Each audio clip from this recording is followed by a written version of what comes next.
We're also participating in the pilot for the statewide data integration with the state of Virginia. We're good friends with Andrea. Super. And Dee?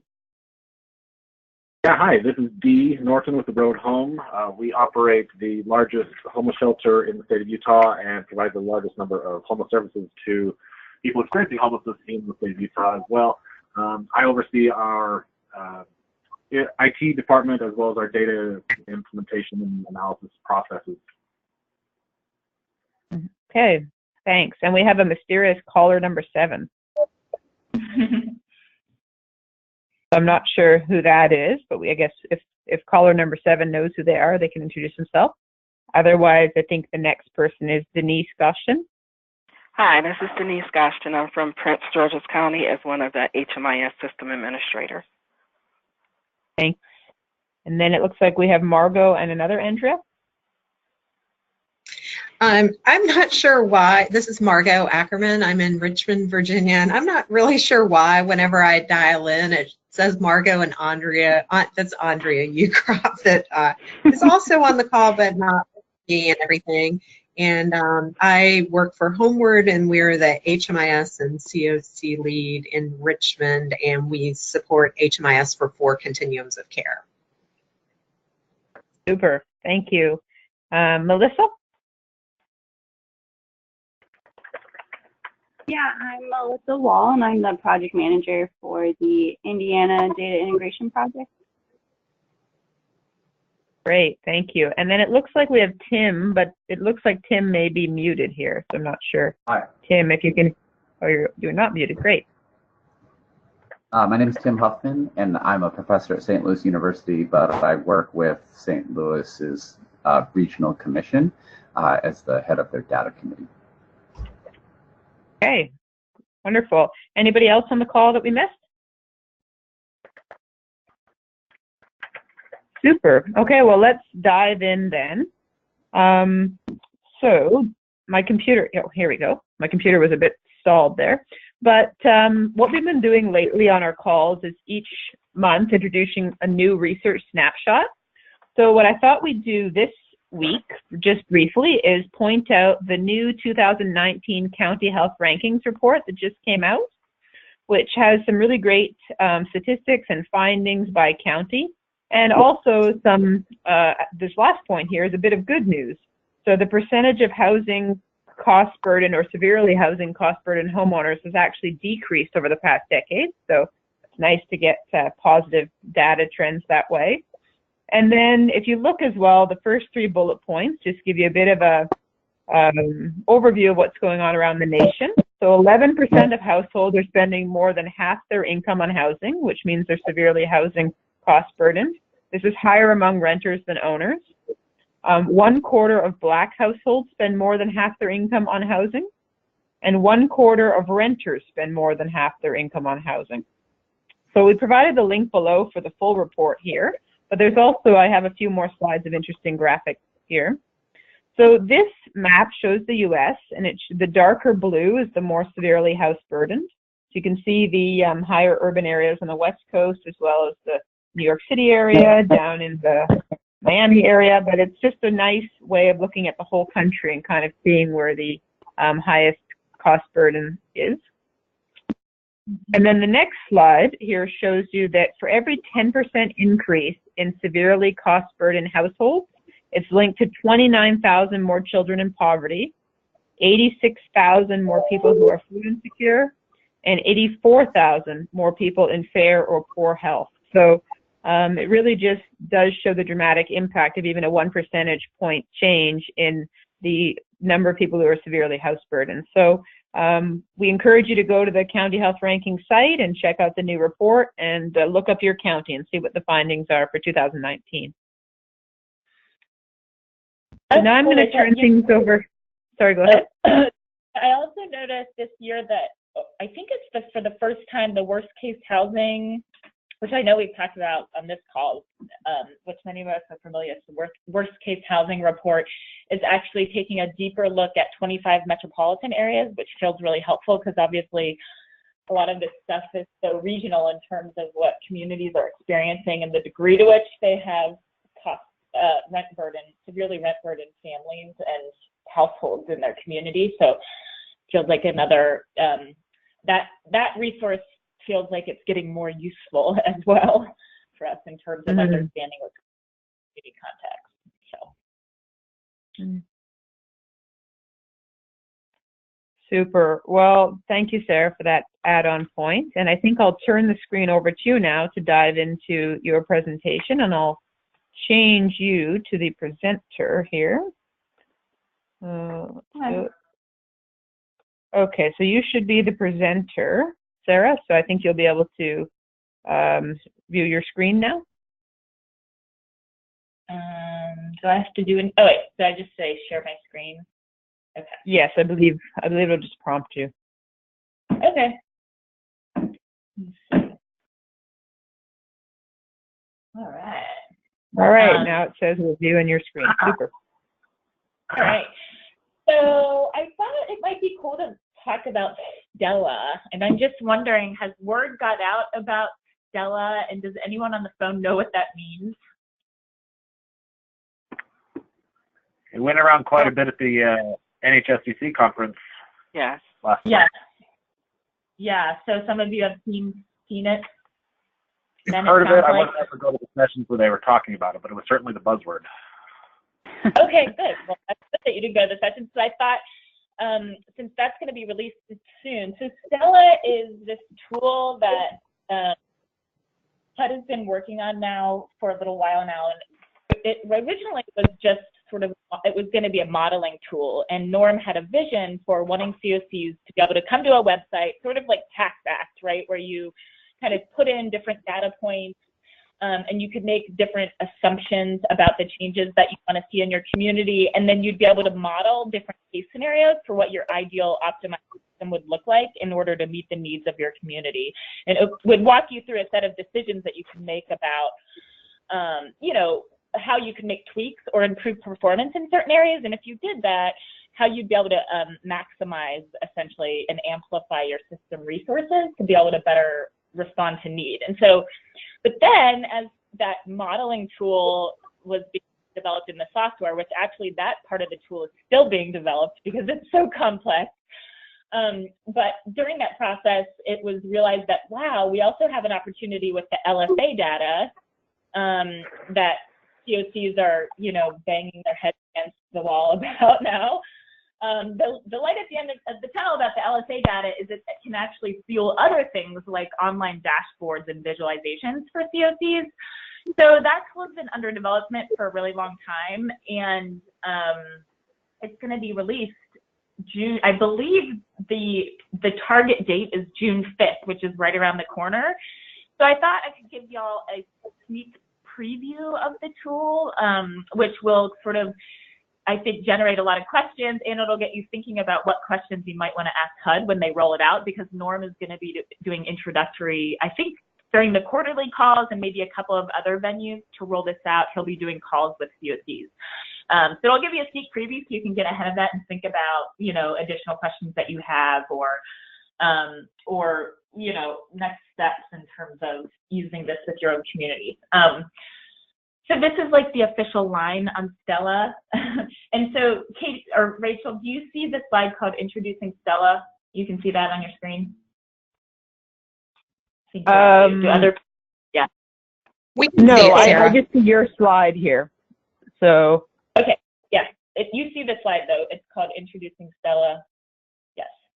I just wanted to make sure you saw my slides as they're moving. No, yes, I do. Yeah, now they're circled, exactly. Okay, cool. So I just talked about the fact that it's going to be powered by LSA data, and since LSA data, as you guys know, is provides data at a more granular level than the AHAR report, that means that Stella will be able to cut the data in the same way. So, so I guess I'll get into that when I do the demo.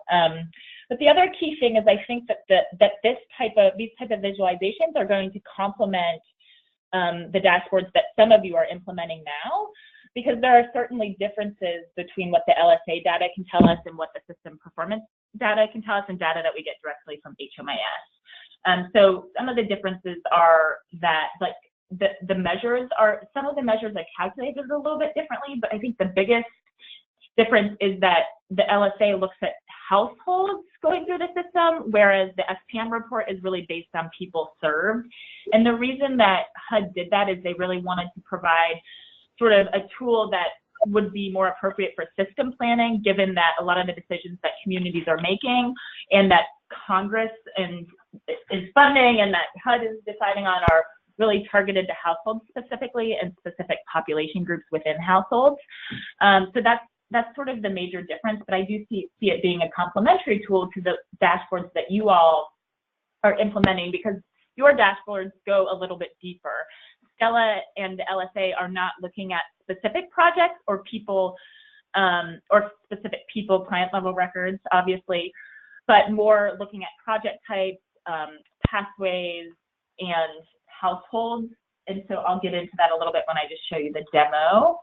I put a couple reference slides about the logic, but I'm not going to spend time talking about that today, but we can revisit that at another point if you guys have questions about how things are measured. I mean, I think one of the biggest differences is how length of time is measured. So in the LSA, I think as you guys probably already know this, but the LSA, when they do the look back for length of time homeless, they allow for a 7-day gap, whereas the SPM, the system performance measures, do not. So there'll be some more people, or so lengths of stay will look a little bit different. There was something else I was going to say on that. I can't remember, but generally, however, if you're seeing movement in the LSA, that should really translate to movement in your SPM in terms of comparison. So I thought it would be more interesting to actually look at Stella than hear me talk. So I'm gonna pull that up. Can you see my screen?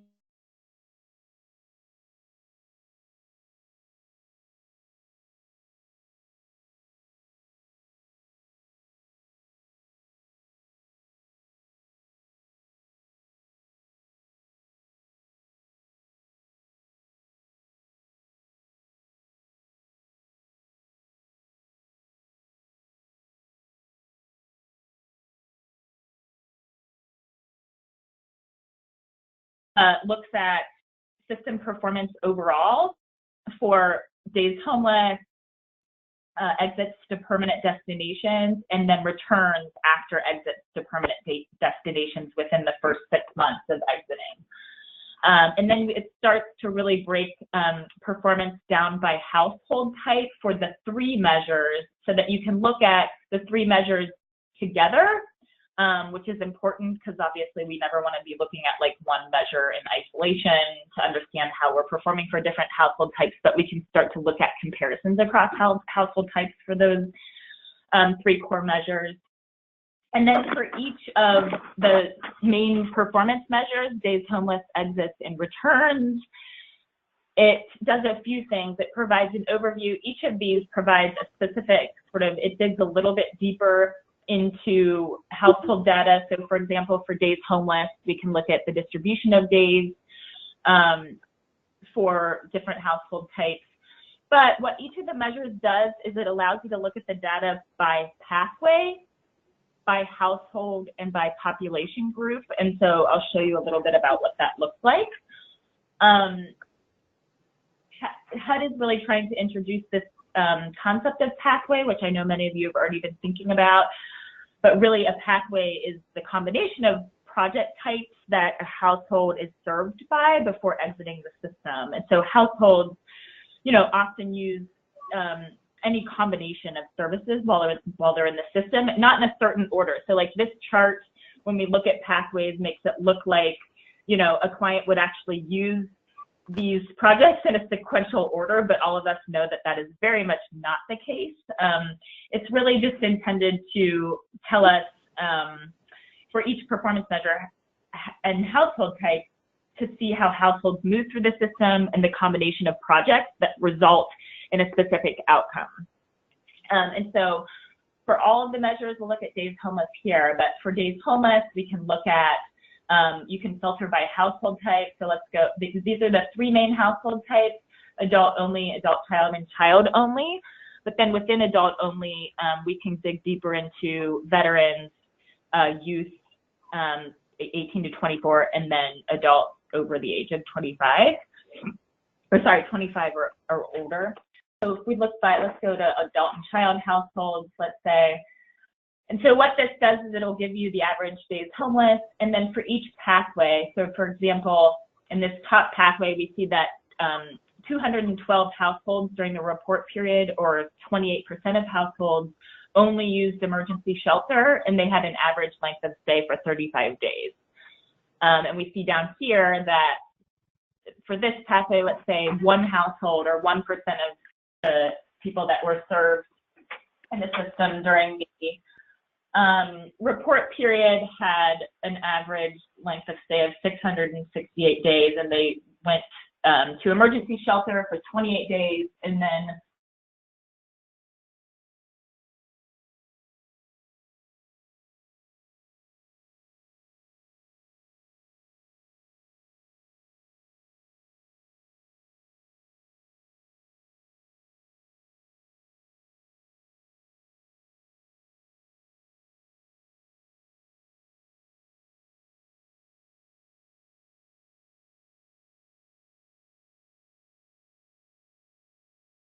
within household type. So if we take our adult child example, we'll go back down to adult child, you can look at these various population groups and race and ethnicity groups. So these proportions don't add up to 100 because obviously households could be in more than one of these, or are in more than one, or are in more than one of these. And then, so you can do that for each of the, some of the calculations are still being fixed. So not all of the dashboard views are ready right now. But again, you can look at exits. That page is, I think, being worked on at the moment, and returns to homelessness. For the returns page, again, you have your pathways available and your population groups available. And you can look at returns after 6 months, 12 months, or 24 months. And then you can also filter by household type as well as destination type. And so for all of the measures, the other really cool thing is HUD is trying to really build capacity among CoCs to be able to, like, for CoCs that do not have a lot of analytics capacity, or are not, you know, for the very first time are having their data visualized for them. They're really trying to build in a lot of opportunities to learn what the charts are telling you. So one way is through these read statements, where you can click the information button and it will actually read for you what the chart is telling you and what the universe is, I think how the measure is calculated and that sort of thing. So you can click those next to each chart. There'll also be a glossary up here. But another thing that's really cool is for each of the pathways. I'm sorry, I'll slow down because I know I'm probably talking really fast. But the other thing that I think is really cool is HUD's main goal is wanting this information to move directly into action, right? Like, what are communities going to do with this data to further investigate why they might be seeing these results in the community and developing improvement strategies.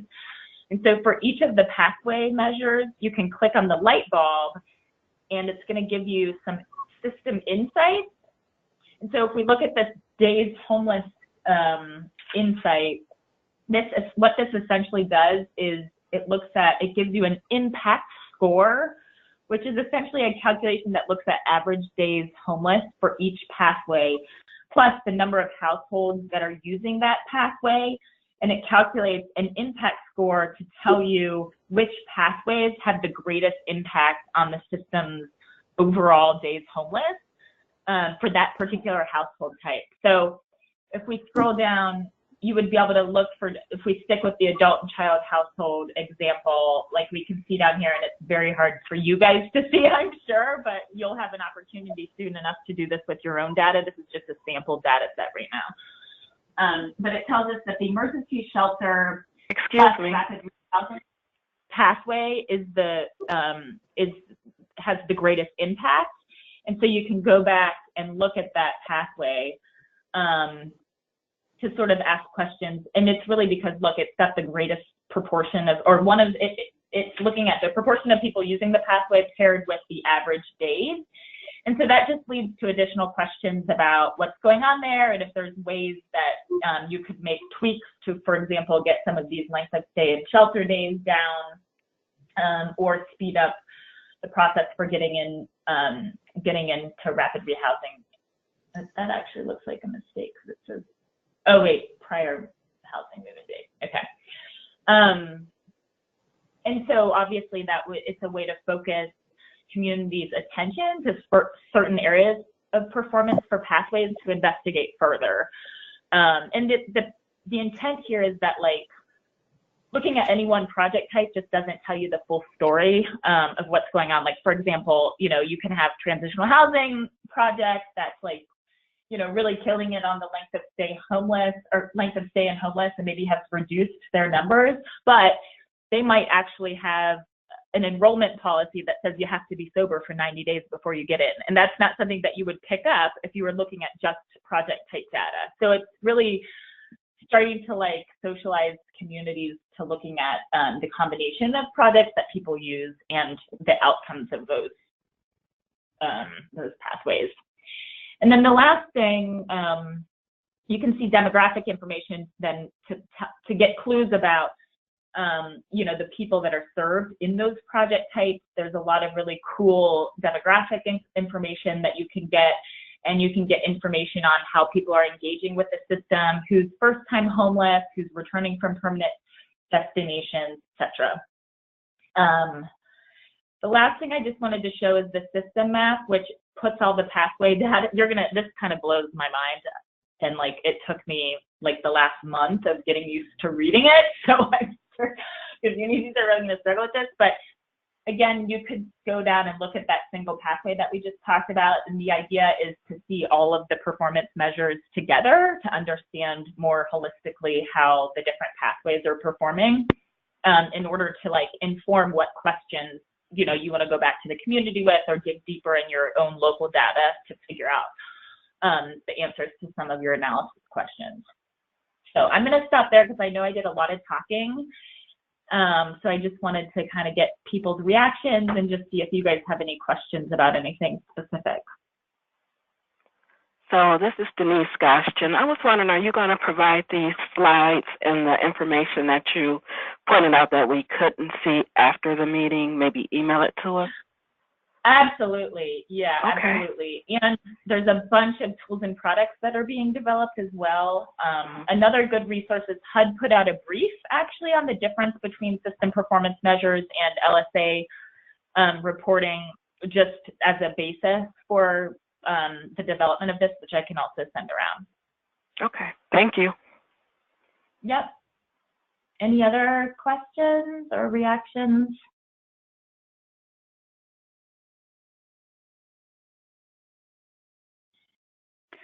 Sarah, this is Becky. We have been super excited about Stella and the possibilities of using it locally for a while. And every time we get another demo like this, we see there's more and more to it.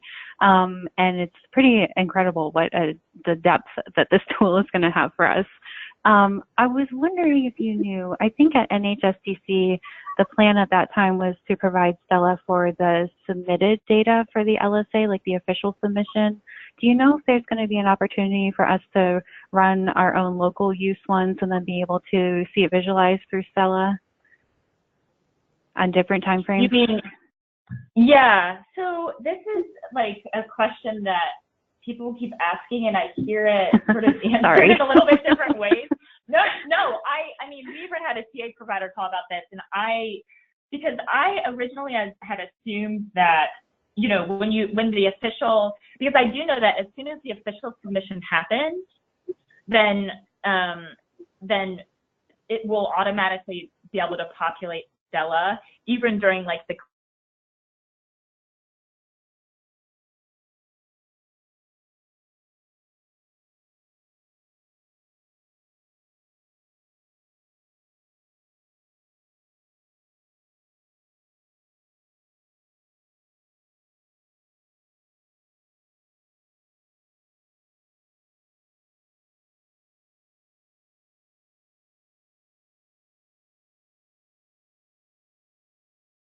being refined.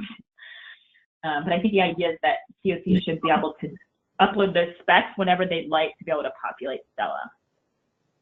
That would be great. Yeah, that's exactly what they said when we were in Tennessee, that after they release it, that we will be able to run it at any time. But we would want to keep in mind the dates that we would want to look at running the report for and everything like that. So we will be able to run it live from my information.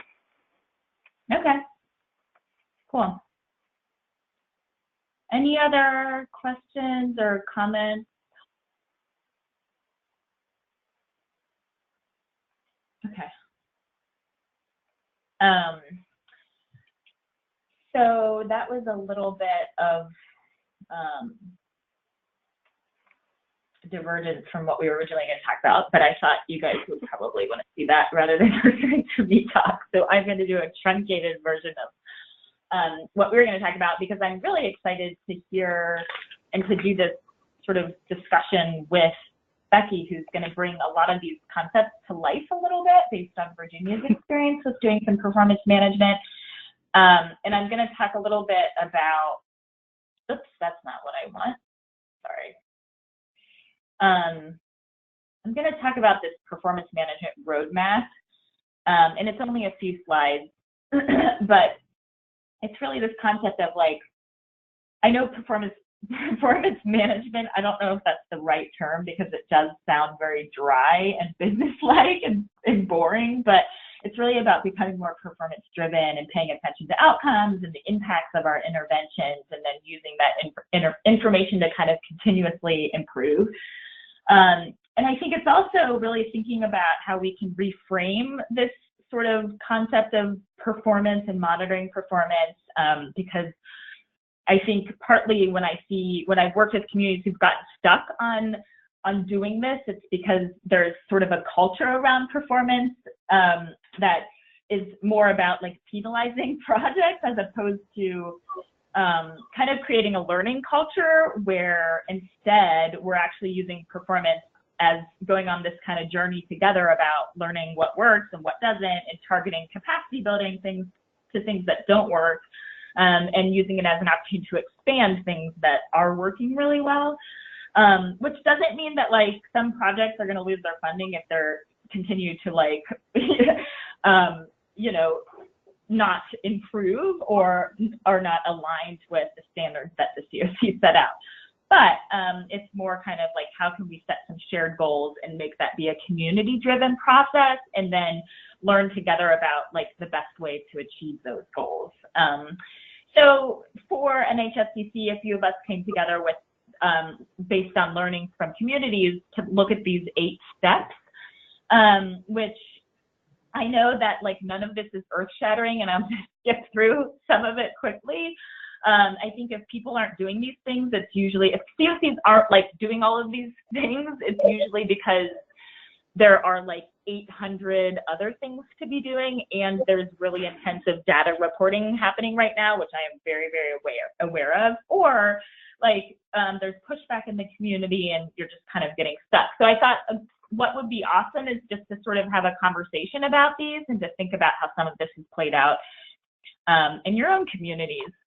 So first step is really, I think, like, thinking about your leadership group and, like, your performance champions and who sort of in your community is going to really move the ball forward in terms of looking at performance, analyzing performance data, and sort of driving performance improvement, either from the top down or the ground up. And I know a lot of communities have also had progress with things like learning collaboratives, right? Like, emergency shelter is getting together saying, hey, we want to set some shared goals, take ownership over setting some outcomes that we want to achieve, and going for that together in a concerted way. So sometimes this is, like, one group of people, or, you know, multiple groups of people. But I think the key is that, like, someone is formally assigned to looking at performance data.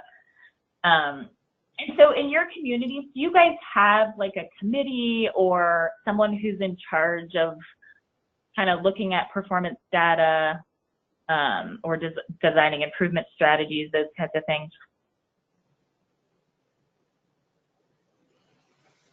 Or a committee, performance committee or leadership group? So yes, in St. Louis, we have a regional commission, which has 3 different standing committees. One of them is a leadership council, one of them is like a service delivery, and the other one is around data. And part of what we're in a perfect world supposed to be doing is like moving through this performance data in a way that's helpful and strategic. But I would say that we're still very much in like a capacity building framework, and that there are like serious barriers to trust in that there are different stakeholders who do and don't think that those decisions should be made at a regional level. So I would say yes, but. Yeah, well, and that's a whole another level of complexity. You're right, like having that be moving to a regional process, because it's hard enough to just do within one CoC. So yes, it sounds like a lot of sort of focus on building that performance culture across regions makes things pretty complex.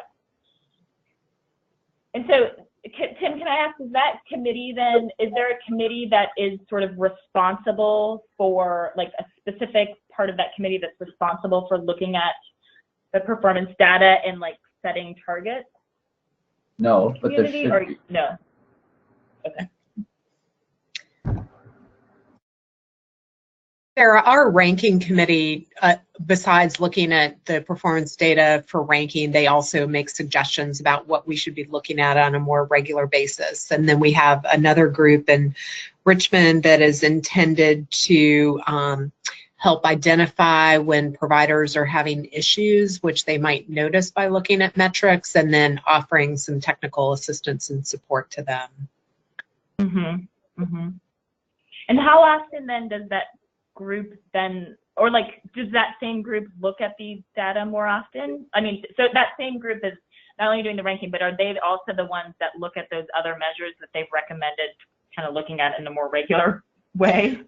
I think that it's a different group, Sarah, because our ranking committee is not providers typically, because they might have conflicts of interest and everything. So it's more like within the provider community that's looking at that kind of information. Yeah. So we talked about assessing system performance. We could probably do a whole shared learning on, performance analysis and questions for analysis, which we won't really get in today. But I mean, I think there will be more tools. A lot of you have dashboards to be able to do that, and Stella will provide some tools to be able to do that. But then the setting targets and goals is interesting. Like, I know this is one place that gets a little bit complex. I know a lot of you are already setting performance targets for project types, I think, but figuring out the best measures of success, I think, can be challenging for some communities. Obviously, a lot of that depends on being really thoughtful about what the purpose of the project is, and then therefore what should be measured. And we're really guided by the system performance measures, but then setting realistic goals. And I included in the slides just examples from other communities about how they've sort of, which I'm not going to go into, but I'll give you as reference, just how they've set out some project level measures for their communities and thought about that for their different project types. And these are things that they look at quarterly by project type.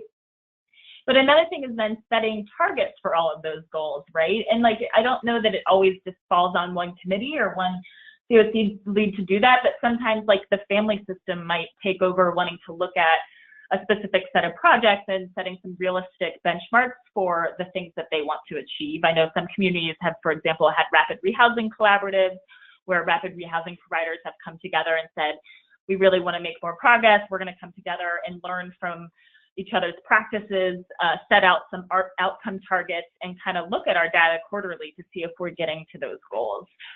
And I think targets, like, I don't know what's happening in your communities, but it feels like I'd be interested to hear, but it feels like setting performance benchmarks. I know for some communities has been a really good way to like engage providers in this whole life cycle of performance management. And from the beginning, getting providers around the table to say like, let's look at our data and let's set some really sort of meaningful performance targets based on, so that we're all sort of owning that a little bit. And, you know, what I've heard is like, you know, one of the best ways to get providers to use data in more meaningful ways is to really ask them, you know, what data would be helpful, but also to get them at the table to help in setting out some incremental benchmarks. So I'm just curious, have you guys done any sort of target setting or performance goal setting with providers or other key stakeholders in the community? And what has that looked like?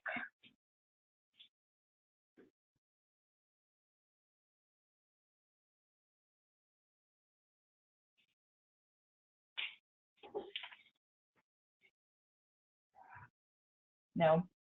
Can you re-ask your question? So I guess I've seen one thing, so when communities have started to look at performance data more closely and sort of have attempted to kind of build a stronger performance culture in their communities, a few communities that I've worked with, when I've asked like what that process looks like and how they felt they were able to get providers more on board with like looking at performance data and kind of using that data in meaningful ways. And part of their experience was like setting performance targets to saying, okay, like these are the measures of success, you know, like whether it's exits to permanent housing or if it's a outreach project like exits to permanent housing and exits to safe temporary locations.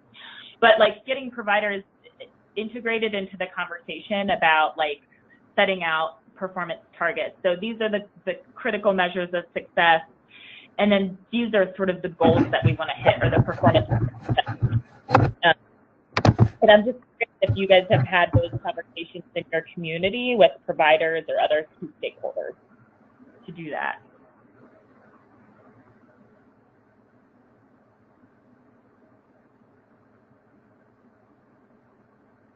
And maybe that's something Becky's. It's not like I wish we could say that we had, but it's not been an effective message that has been shared with our providers. That's been a clear message for quite a while. And our community is going through so much changes just with our system redesign, shelters and housing and whatnot, that it's probably not even on our targets for this year for us to be able to get there. Mm-hmm. It's always on our mind, just not an effective, there's no effective plan to get there. Yeah, yeah. And what about like, is the CoC sort of looking at that from a system level perspective at all, like the different performance measures and outcomes for various performance measures throughout the year? Well, part of our system redesign has been the CoC itself has reestablished itself as a coalition, with a lot more spread, and they're basically rebuilding from the ground up what the CoC structure will be to inform all the housing decisions that happen that eventually will include system performance measures that feed into their decisions. But they, like last month, rolled out the new structure of what that system will look like. So we're a ways away from getting that. Yeah, yeah. Yeah, well, I mean, from my experience in talking to Ohio and a couple of Ohio, Balance of State, and a few other places that have established sort of these performance management programs, one thing that they said has made a really big difference is like getting a broader set of stakeholders at the table to kind of own up to the targets, you know, to say we are going to co-define like what performance goals are going to look like, and then kind of to instill a little bit of shared accountability for getting there and some ownership over it. But also then, you know, if we're able to visualize that data for providers, then really showing them that we could use that data in meaningful ways to, you know, learn about what's working or where we need to work better as a community to address some things that aren't working. So the other thing that is a strategy that some communities are testing. I'd be interested to hear if any of you guys are doing this, but just embedding performance metrics in funding agreements. So thinking beyond sort of federal government funding with CoC funding, but some communities have encouraged local philanthropic circles to adopt similar key performance metrics to sort of try to streamline, you know, the types of performance goals and metrics that funders are looking at across the board. So getting philanthropic circles to adopt the same measures, as well as like state and local funding sources. But I also know that there are some communities that have not been successful with this because it's sort of been a struggle. It's created a lot of divides between, for example, the providers and the leadership in the community, and maybe worked as well as some communities have want. But has anyone sort of cracked this nut, like actually getting performance metrics into funding agreements? And I think, you know, at one end of the scale, it's actually doing performance-based contracting where funders are actually sort of like buying outcomes from providers. But I mean, it could be as simple as just, you know, outlining common expectations across funders in various funding agreements or RFPs and those kinds of things. Has anyone tried that out? Well, here in Salt Lake, and well, really here in Utah, there has been quite a push for a while to have data as part of the goal setting and the metrics that are included in the funding contracts themselves. The problem that we've experienced as a provider is that across those multiple funding sources, that the way that they're measuring those goals towards the metrics, or however, are not consistent. So one definition works over here, but it's not the same for, you know, the city, the county, the state, the federal, you know, wherever. And so we're always like redefining with every single one of them and remeasuring every single time. Yeah, yeah. Which I put in here. I put in here the calculations actually because a couple of performance management plans that I've seen or stolen from really set out like for the system level measures and for the project level measures, like this is what we're going to measure, this is the goal, and then this is how we're going to calculate, just so everyone's on the same page. Because I agree, like you can measure a lot of these in many different ways, and this chart kind of illustrates that, where there's different ways to measure a lot of the same things that we talk about. So it's a really important point. Have other people tried out performance-based contracting at all, or anything in the same vein?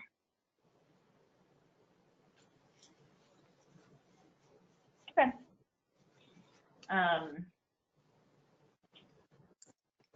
So monitoring performance, then just figuring out when you're going to do data pools, what that's going to look like, who's responsible, developing strategies for improvement. So a whole nother training that I just did with TA providers was like, okay, what is the framework for actually using performance data, and then moving that into designing and implementing and evaluating strategies to address some of the performance concerns that have come up, which is this whole process of like actually interpreting that performance data in a really thoughtful way so that you're drawing the right conclusions about what it's telling you. And then the other thing is just communication. So like when we think about establishing a stronger performance culture, another key lesson that many communities have expressed to me is like as soon as they started sort of showcasing the data, either to just show results from dashboards, et cetera, or to really use the data and show that they were using the data in meaningful ways to kind of showcase success or to highlight areas for capacity building, but just using the data to like communicate stories and to communicate like the story that the data is telling you about what's happening in your community has been just a real game changer in terms of cleaning up data quality, right? Like as soon as people see the data, like that's not my data. It's like, well, do you think it's really not your data? Because then we've got to fix some data quality issues. Or what is this telling you, and how can we look at this in a way where we're learning together about like how we can, you know, make change. And then lastly, make a plan, which I think Becky's going to talk about a little bit more. And the last slide here is just something that we talk about all of the time among this group, is about knowledge sharing. Like, you know, just having someone in the community responsible for driving this process of like sharing research, sharing local data, goes back to communication of data, but sharing lessons from providers on the ground, sharing our practice wisdom and things we're learning from our own community versus other communities, it's just so helpful, both one for decision making and to inform that whole process that we were just talking about, but also to ensure that like everyone kind of is on the same page with the same foundational information about these really critical topics. And I think often we like all kind of sit down at the planning table to make really big decisions about our system with other really, high level stakeholders or important stakeholders. And we think that everyone has the same understanding about really core concepts when it comes to things like housing first, or the nuances of coordinated entry, or whatever it may be. But I think the reality is that a lot of times we assume that, but everyone has a little different idea of what some of those things mean. And so I think that knowledge sharing piece is just so critical. If you're going to go and plan and problem solve with someone, you guys, those people all have to have the same baseline knowledge about the thing that you're doing planning around. So it's just another sort of reminder about how important some of those things are, and kind of reminds me of obviously going back to the knowledge briefs about ways that we could use those in different ways in our sort of practices. So I want to just pass it to Becky, because Becky is going to, I think, bring a lot of this to life to share their experiences with their performance management plan. So Becky, I'm going to pass it over to you. Let's see here. Sarah, I think I just passed it to Becky. Oh, okay, you do it. Cool.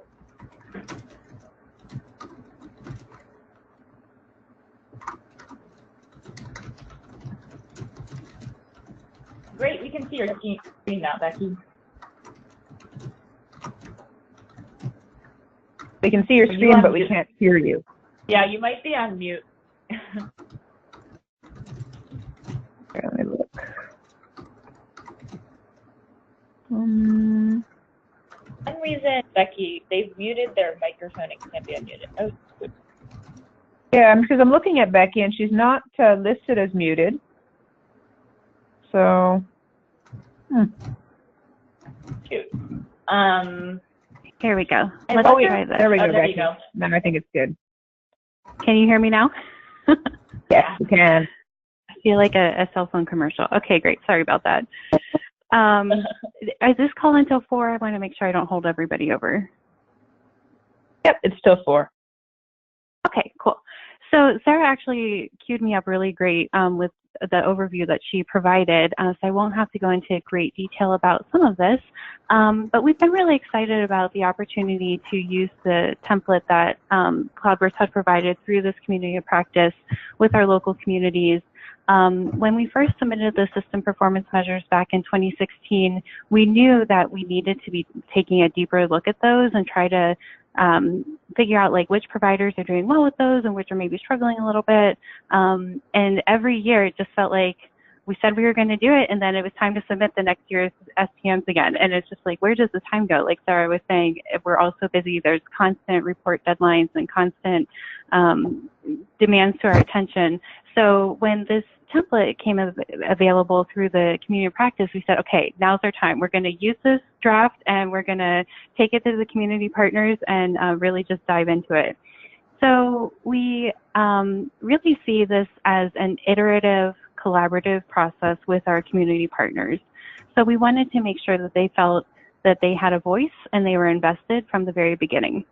And so we presented it to a couple existing committees in our continuum.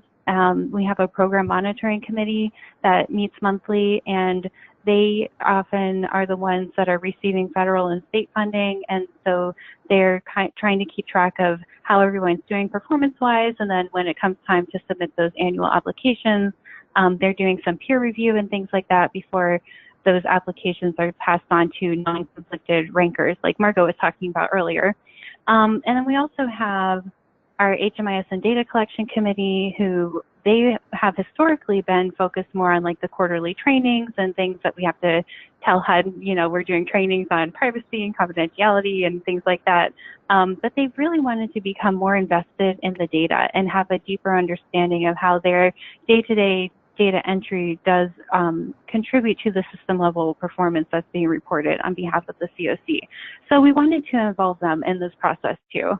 So I'm not going to go through all 6 of these pages because we've found that it's a bit overwhelming for our partners, so it might be for you guys too. But we really loved how it really rolled out these different things that we should be looking at in terms of roles and responsibilities, who's going to do the analysis, who's going to review the outcomes and develop the improvement plans, and then lead those strategies for improvement and communicating the data, things like that.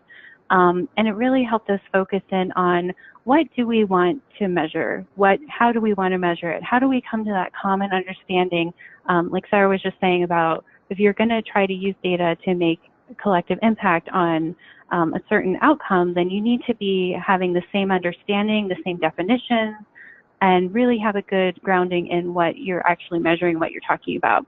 So we spent a lot of time with our community partners. A few years ago, they all adopted the vision that homelessness will be rare, brief, and non-recurring. And so we were trying to figure out how would we measure our success on that. So we're really focusing in on largely on the system performance measures. And they added a few local ones that they were really interested in, particularly the amount of time between project start and housing move-in for our permanent housing providers. And then a lot of really focused coordinated entry measures and goals. So right now we're still in the process of, we've come to agreement on the measures, we know how we're going to define it, we have a good idea of where we can pull this data using the LSA data, SPMs, our CoC annual performance report that we can run for different projects and also for report groups to get like project type sorts of outcomes and that sort of thing. So now that we've come to agreement on what we want to measure and how we're going to measure it, then we're running our baseline data to take a look at where are we right now so that we can then set our targets for where we hope to be. And annually through the CoC process, we have a scorecard that it looks at some of the same measures, but some different ones too. And they usually say like to get points on the scorecard, you have to be in the top 50% of what past performance has been. And this year they really started talking about, well, that says where have we been, but maybe we need a scorecard that looks at where should we be. So we're definitely still in that conversation locally about what our thresholds are going to be, what our targets are going to look like and things like that. But it's really been an eye-opening experience in terms of helping providers really understand that their own individual data really does impact the system. So they have really been interested in not just seeing this at the system level, but also getting a good provider view so we could do exactly what Sarah was talking about at the beginning in terms of, this isn't to beat anybody over the head or things like that, but just have an opportunity for shared learning. And if similar projects are seeing really great outcomes in one area and maybe not so great in another, is there a chance for them to talk with each other about best practices that one is implementing and the other one can maybe benefit from, and then everyone can benefit from that together. And we've also been discussing the evaluation schedule, what our communication plan is going to be. We're really excited about the possibility of using Stella for some of that, although they want to see things quarterly, and they think that will mess up maybe some of the LSA data points if we don't run it on a year. So we're still working out some of those things, and we'll probably still have to do some of our own dashboards and things like that. But this has been a really, really helpful resource for us, and we've been really excited about it. And just to give you a really quick look, since I said that document can be really overwhelming for our partners, we did break this down after the first meeting or so on it. We realized it was just a little bit hard to digest. So that document is going to be like our master plan, but when we've been sharing it with the partners and kind of breaking it into chunks so that they could see like what are our goals that we want to monitor system and program performance throughout the year so that we're not surprised every year when it's time to submit the SPMs or the LSA, so we can identify those strong performers and opportunities for improvement. Increasing data to action, and I always give Cloudburst credit for coining that term. Our partners are really excited about not just looking at data for the sake of data, but also making that actionable so that they can have an impact on our vision that homelessness will be rare, brief, and non-recurring. And so I'll just kind of fly through these. We broke out each of the 5 steps and said what the steps were and who we envisioned being responsible for all of those things, and kind of gave them the vision of where we were heading, and acknowledging that each of these steps will probably be a committee meeting or two, but they've all been invested in it and actually agreed to schedule special meetings outside their regularly scheduled meetings because they see the value of this and the benefit to the community. And so they've really been invested in it. So that's been really cool to see. And it's really helped them kind of wrap their heads around what exactly the scope of all of this is. And that has been a good learning experience for us, I think, too. So trying to share responsibility and make sure that we're looking at things that are impactful to the system, but also that are important to our providers, the partners themselves, what they want to see, and let them for sure have a voice. And be invested in that process from start to finish. And this is just kind of going through the measures I just showed you on the document. And I think, yes, we were starting step 2, so we're taking a look at what our evaluation schedule is going to be, and then what our communication plan is going to be. And there are some measures where they're like, maybe we'll keep that for our program monitoring committee at the provider level and at the system level for some of our other audiences. So making sure that we are, you know, appreciating those nuances and things like that. And we so appreciate the examples from the other communities that y'all had shared with our partners, and they're excited to see it visualized, and we're hoping to make it interactive as much as possible so that they can kind of click around and see how they're doing and do some comparisons, trending, and things like that. So I know I talked really fast, but I think that's about it. Wow, yeah, it's so cool to see that life in such a thoughtful way.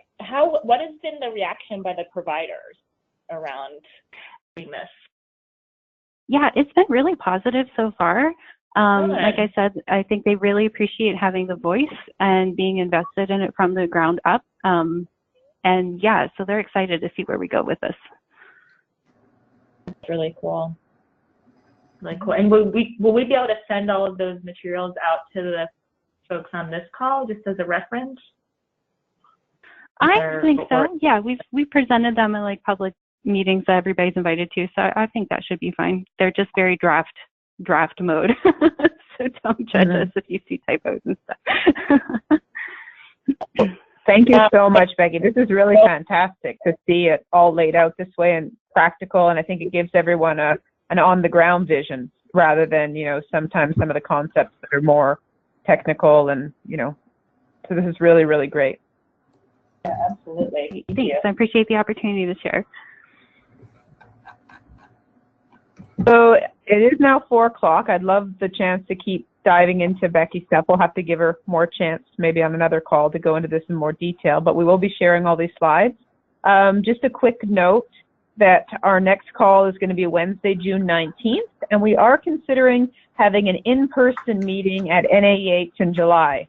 So we can talk more about that in June to gauge the level of interest, but just throwing that out there, just, you know, something to think about if many of the people on the call are going to be at NAH in July, I'm sorry, that might be something interactive and interesting to do face-to-face.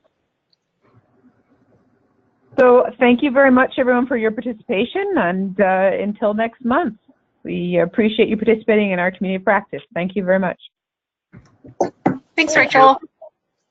Okay, bye-bye. Bye-bye.